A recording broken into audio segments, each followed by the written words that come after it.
well, what the AP reported, according to the witnesses I've spoken to anyway, and that this helicopter disappeared behind the building and that there was then an explosion. That's about all I have from here. Okay, let's do this, Chris. Why don't you continue reporting, and we'll pass along a couple of other things that we're picking up along the way.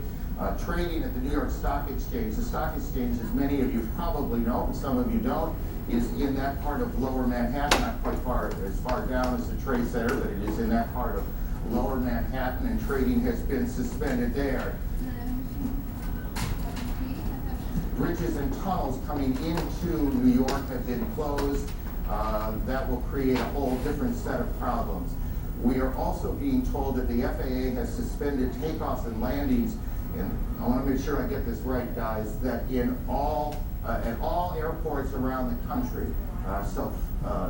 Air travel in this country has come to a halt this morning, as clearly people in government, police forces, fire departments are trying to figure out what exactly is going on.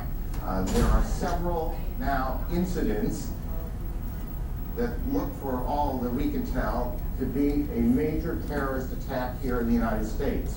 So all airports all across the country are closed. All bridges and tunnels coming into Manhattan are closed.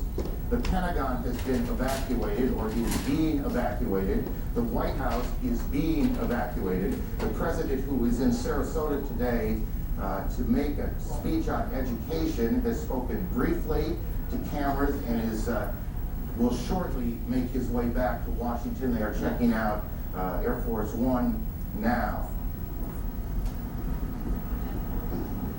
Let's go to Atlanta. Chad Myers can talk to us a bit about the air traffic problems. Chad, are you there?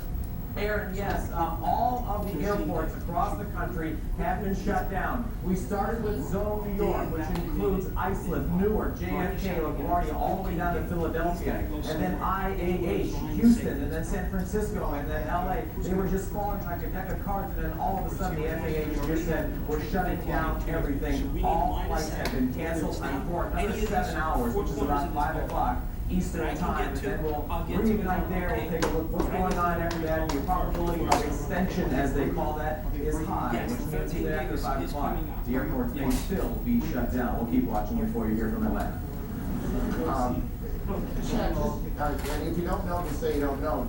Can you recall a situation where every airport in the country had been shut down? Absolutely not, except in wartime, of course, Aaron, and obviously this is not that. But with all the airports, as they were going down from west to east, we could see them, and then we could eventually see from New York, and then they canceled Boston, as we got the report that the first flight, or one of the possible hijack flights, did come out of Boston, and then it just started going down from there. But never, ever before have we ever seen all of the airports shut down like this, not this quickly.